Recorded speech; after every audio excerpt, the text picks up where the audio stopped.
Hello everyone. Today we'll see the general formula for an error for a function of n variables. So define the function y, which is equal to f of x1 x2 up to xn, be a function of n variables. So to determine the error committed by the dependent variable y, which is denoted by the error which this one delta y, due to the errors in the independent variables, where the errors in the independent variables are denoted by delta x1, delta x2, delta xn. When we read them, it's said to be the error in x1, the error in x2, and the error in xn. So which we can write in such a way: y plus the error in y, which is equal to f of x1 plus the error in x1 plus x2 plus the error in x2 plus comma xn plus the error in xn. So which is the formula for the error committed by the independent variables will produce an error in the dependent variable. So expanding this side, we know that using Taylor series we can expand for a function of a single variable. So for a function of multivariable, we can expand this one in such a way: f of x1, x2, xn plus the error in x1 times the partial derivative with respect to x1 plus the error in x2 times the partial derivative with respect to x2 plus the error in xn times the partial derivative with respect to xn. And the third term is 1/2 times the error in x1 the whole square times the second partial derivative y with respect to x1 square with respect to x1, the plus the error in x2 the whole square times the second partial derivative y with respect to x2 plus the error in xn the whole square times the partial derivative, the second partial derivative y with respect to xn plus the other terms. So when we are expanding the right hand side of this equation, we get this one. Now we know that the errors in x1, x2, and the errors in xn are clearly very small numbers, and when we square q and when we are powering them more higher than 2, the values of these errors becomes very small or negligible, so that we can remove those terms which are power greater than 2. So we can remove these terms. We can remove these terms. So that we obtain the following.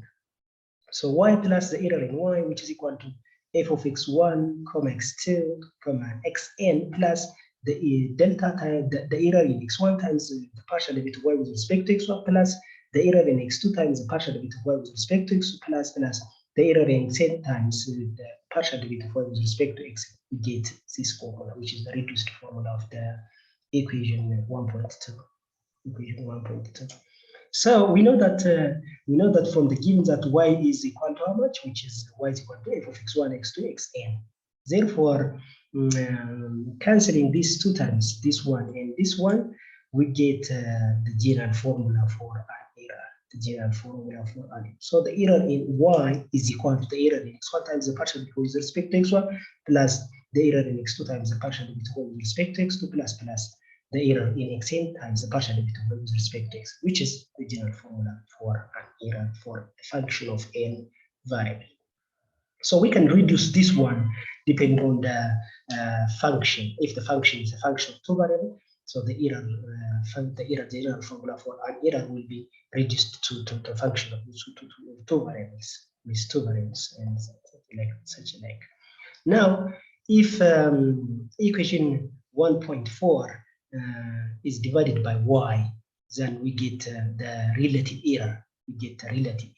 So the relative error is given by this one. So the relative error is the error in y over y. So which is the error in x1 times y over y times the partial derivative y with respect to x1 plus the error in x2 over y times the partial derivative y with respect to x2 plus the error in xn times over y times the partial derivative y with respect to xn. So, and taking the modulus or absolute value of the equation 1.4 on the general formula, when we are taking the absolute value of this general formula and applying the triangular inequality. So we get the maximum absolute error. we get the maximum absolute error. So which is given by this one. The maximum absolute error is this one. And also similarly, taking the absolute value of this equation, the relative error, we get a maximum absolute error. We get the maximum absolute error, so which is given by this one. The maximum absolute error is given by this one. Now let's strengthen this one with an example. If we have given a function u, which is a function of one variable, clearly you can see that 2n to the power of 6 minus 5n.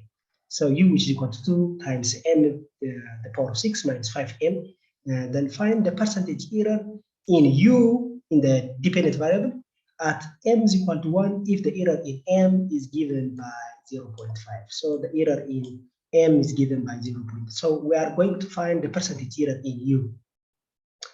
Now it's clearly it's given that u is a function of one variable. Then we need the partial derivative.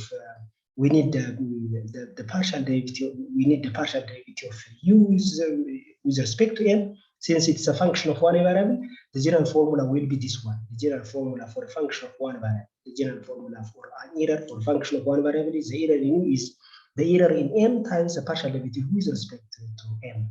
With respect to m. So the partial derivative of u with respect to m is clearly, you can see that to the power of which is 6 times 2, which is 12 to the power of 5 minus 5 is a partial derivative, and the error in m is clearly it's given 0.05. Therefore, we are going to find the percentage error.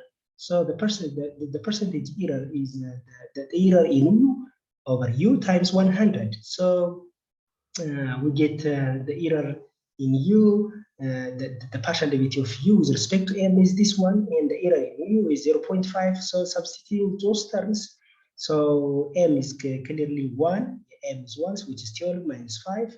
Substituting the value of m is equal to 1. So substituting this value on this equation, which would get 12 minus 5 over 2 minus 5 times the error in u, which is 0.05 times 100. So it becomes 7 over 3 times 5, which is just 11.667%. So the maximum percentage error is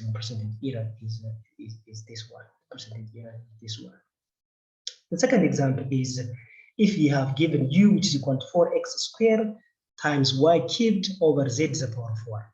Then and the error in x, y, z be 0.1, 0.2, and 0.0 respectively. Compute the absolute and relative maximum errors. The absolute and relative maximum errors in u when the value of x, y, z is 1. So clearly you can see that u is a function of 3 variables. U is a function of 3 variables. So what will be the general formula? What looks like the general formula when the function is a function of 3 variables is this one. You can see clearly. You can see that the error in u is equal to the error in x times the partial derivative with respect to x plus the error in y times the partial derivative with respect to y plus the error in z times the partial derivative with respect to z. Now we need these partial derivatives, the partial derivative with respect to x, with respect to y, and with respect to z. So since the partial derivatives, when we are differentiating u with respect to x in partial derivative, when we are differentiating u with respect to x, so we will consider the other variables in the function as a constant, so that the partial derivative with respect to x is which is x squared. When we are derivating x squared, it becomes 2x, so which is 8x squared, 8x times y cubed over z. The power of 4 will be the partial derivative with respect to x, and the partial derivative u with respect to y. Similarly, when we are differentiating with respect to y, we will consider x and z as a constant, so that differentiating y cubed, it becomes 3y squared. So 3 times 4 is 12x squared y squared. Z to the power of 4 will be this partial derivative. And the partial derivative with respect to z is, where the partial derivative with respect to z is considering x and y as a constant, then differentiate z to the power of 4. 1 over z to the power of 4 is negative.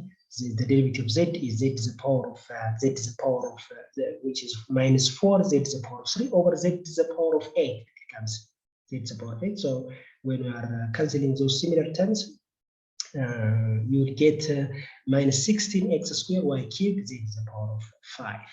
Z to the power of 5. Okay. Then when you are evaluating these values, the partial derivatives at x, y, z, the partial derivatives at x, y, z, the partial derivative with respect to x at x is equal to y, at x, y, z is equal to 1, it gives 8. The partial derivative with respect to y, when you evaluate at x, y, z, it gives 12, and the partial derivative with respect to z, when you are evaluating this one, it gives minus 16. So the absolute error, the maximum absolute error will be given by this one. The error in x times the partial derivative with respect to x, the error in y times the partial derivative u with respect to y, the error in z times the partial derivative u with respect to z.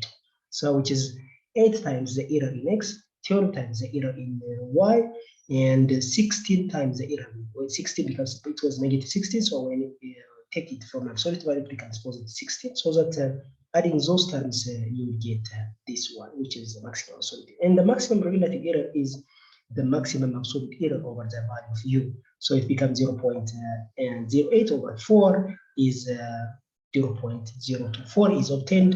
The value of u is 4 when we are substituting u, the values of x, y, and z. We get 1. Since they are 1, 1, 1, it becomes 1. So the maximum relative error is 0.02. Let's take another example. The allowable error in x, y is given by this one. Have you seen? X, y is given by 0.12% and 0.505% when x is 4.5 centimeter and y is 5.5 centimeter. Respectively. Now we need to find the percentage error in the dependent variable r, where r is given by x squared over 2y plus y over 2. Now you can see that r is a function of two variables. R is a function of two variables. So what would be the general formula function of two variables? So it's given by this one, the error in x times the partial derivative of r with respect to x plus the error in y times the partial derivative of r with respect to y. So the error, the partial derivatives of r with respect to x and y are given as the partial derivative r with respect to x is x over y, and the partial derivative of r with respect to y is minus r squared over 2y squared plus 1 over, so minus x squared, so minus x squared over 2y squared plus 1 over 2 plus 1 over 2. Then the partial derivatives at the values of x and y, the values of evaluating the partial derivatives with respect to x is equal to 4.5 and y is equal to 5.5. We'll get 0.818 and 0.16528, and the value of r at these points is 3.0847. Now it's the errors in x and the errors in y, the independent variance is given in terms of percentage errors. So that let's find the errors in x and the errors in y. So the percentage error in x is given by the error in x over x times 100, which is given by 0.12. So we need this one, the error in x. So to find that, the error in x is equal to 1 over 100 times 0.2 times 4.5. So we get 0.054. And similarly, the percentage error in y is the error in y over y times 100, but we need this value, so that the error in y is 1 over 100 times 0.505 times 5.5, so which gives 0.028. Now we're asked to find the error in r. We're asked to find the error in r. So error in r is the error in x times the partial derivative with respect to x plus the error in y times the partial derivative of r with respect to y. So substituting those values, you will get the error in x is clearly obtained 0.054 times the partial derivative with respect to x is clearly it's the 4.44 over 5 over 5.5, and it's given there. It's given this one, and 0.028 times substituting those values, you get this one. Similarly, it gives that 0.028 times 0.65289. So collecting those terms, the error in r is given by 0.0277892 88. Therefore, the percentage error in R is the error in R over R times 100%. So that substituting those values, you will get the error in R is 0.901%. 0.901%. Now let's see another topic, which is inverse problem. In this concept, this concept is about when we have given the error in the independent variable. When we are given the error in the dependent variable y, then what will be the errors? What will be the error committed by the dependent variables? What will be the error committed by the dependent variables? The independent variables x1 up to x2 up to xn. So from the general formula, the error in y is the error. The error in y is the error in x times the partial derivative of y with respect to x1 plus the partial derivative, the error in x2 times the partial derivative of y with respect to x2 plus the error in xa times the partial derivative of y with respect to x, which is the general formula for a function of n variables.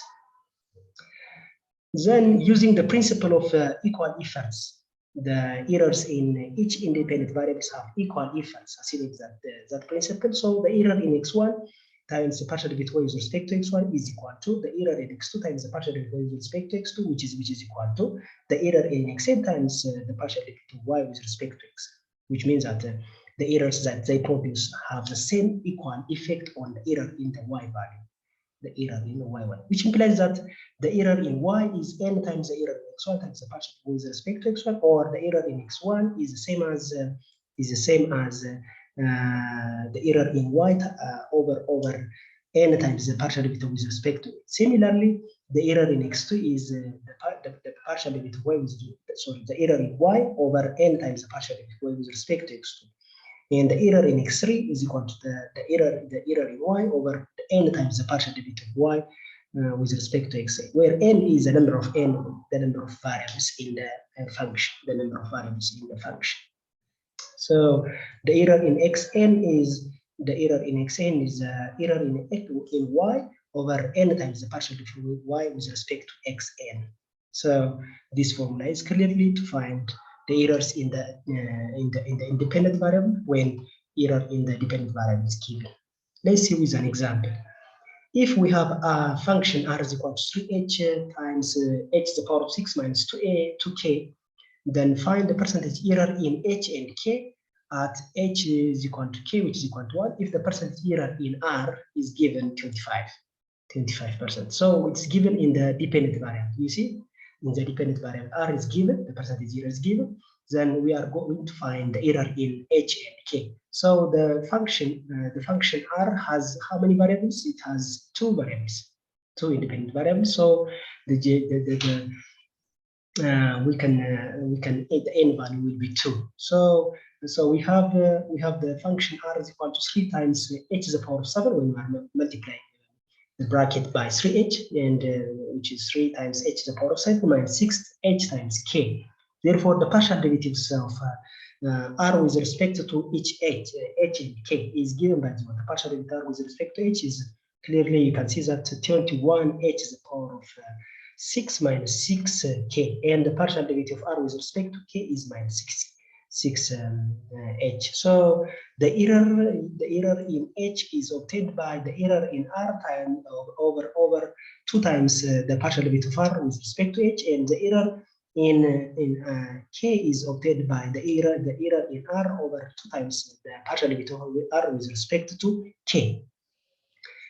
Now the percentage error in r is given. But we need the error in r, so that the error in r over r times 100%, which is equal to 25, which implies that we need this error in r, so that rearranging it, the error in r becomes 0.25 times r, and r is clearly given, so which is 0.25 times r is 3h to the power of 7 minus 6hk, which is 0.75. So the error in r is given 0.75. So the percentage error in h is the error in h times over h times 100. So 1 over h times the error in h is the error in R over 2 times the partial derivative h R with respect to h, so that the error in R or 2 times the partial derivative with respect times 100. So h is 1 over 1 times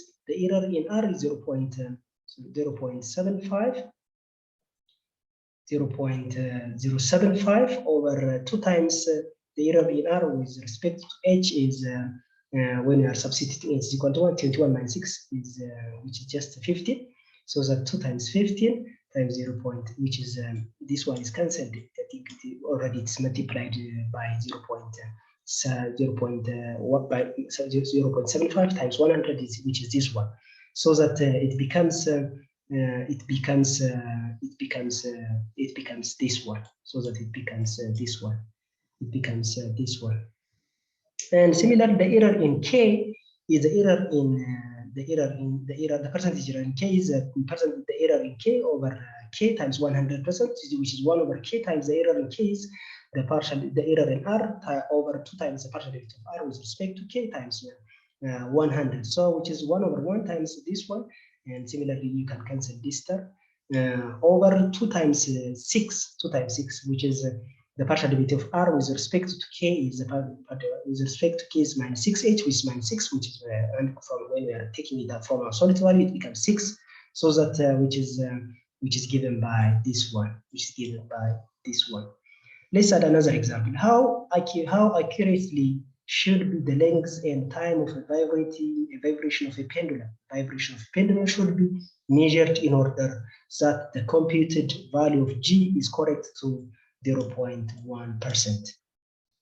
You can see that you have a vibrating pendulum, then how accurately be the length and time of the vibration should be given that G is computed correct to 0.1%. So key as a hint, the period of the vibration time T is given by T, which is equal to 2 pi times the square root of L over G.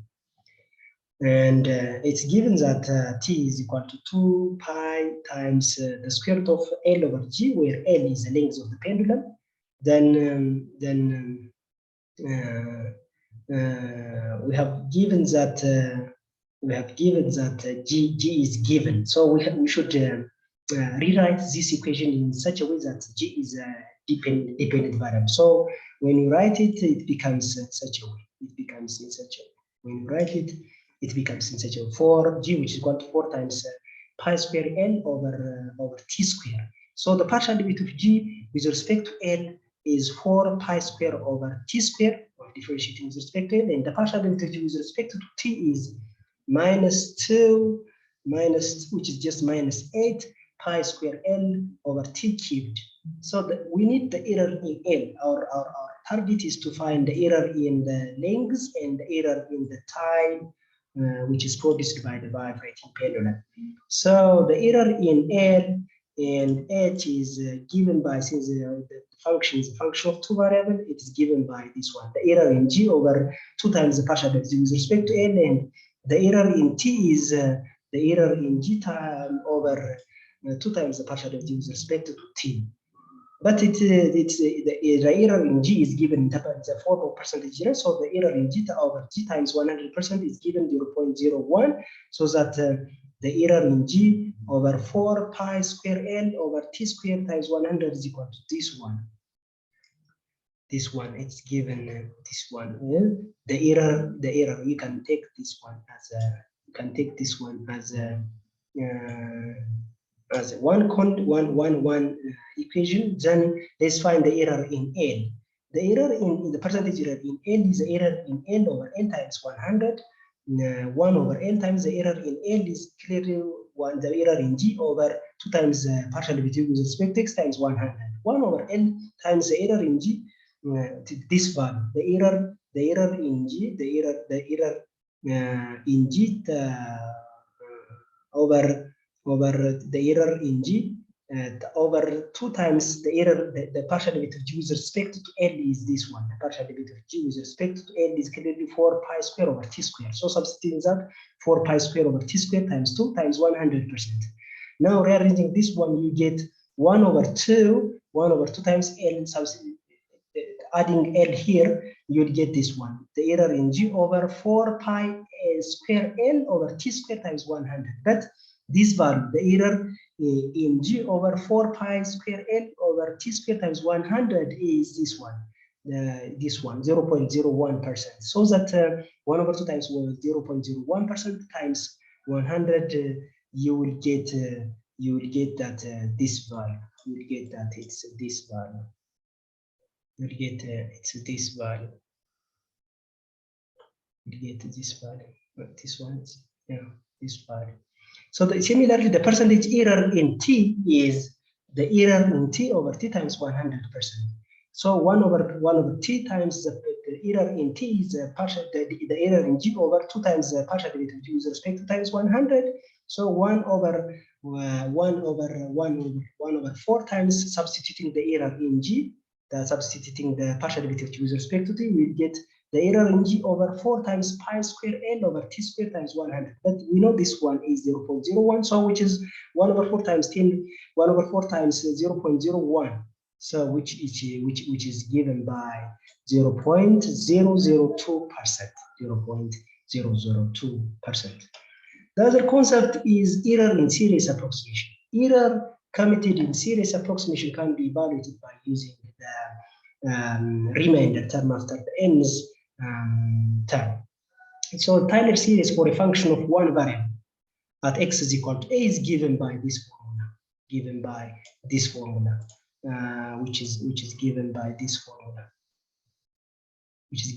formula. F of x which is equal to f of a plus x minus a times f first derivative at a plus x minus a the whole square over 2 factorial times the second derivative at a plus x minus a cubed over 3 factorial times the third derivative at a plus x minus a times the power of n minus 1 times over n minus 1 factorial times the n minus 1's derivative at a plus Rn of x, where Rn of x is this x minus a the power of n over n factorial times the n's derivative f at e, where e is between 0 and an arbitrary between a and an arbitrary x, and r is said to be the remainder term of the series, the remainder term of the series. And if this remainder term is a convergent series, then it tends to 0 as n goes to infinity.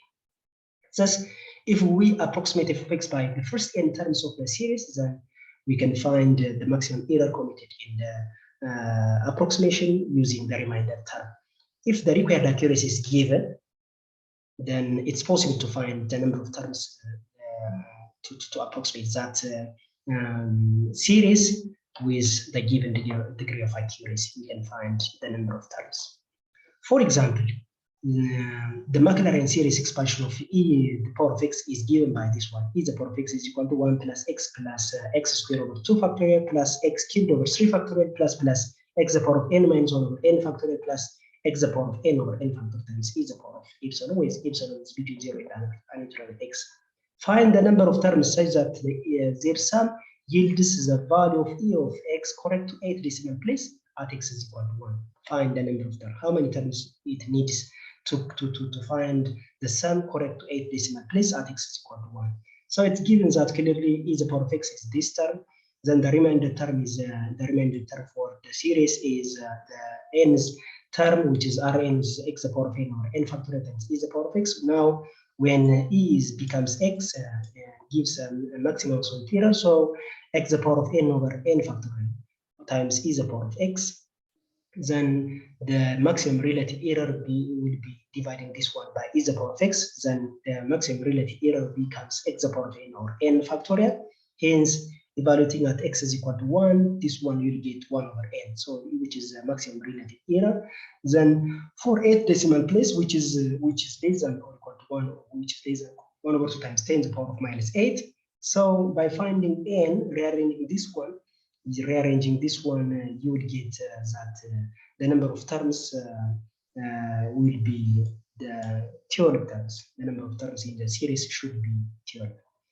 Hence, we need 12 terms of expansion in order to get the sum is correct to 8 decimal places.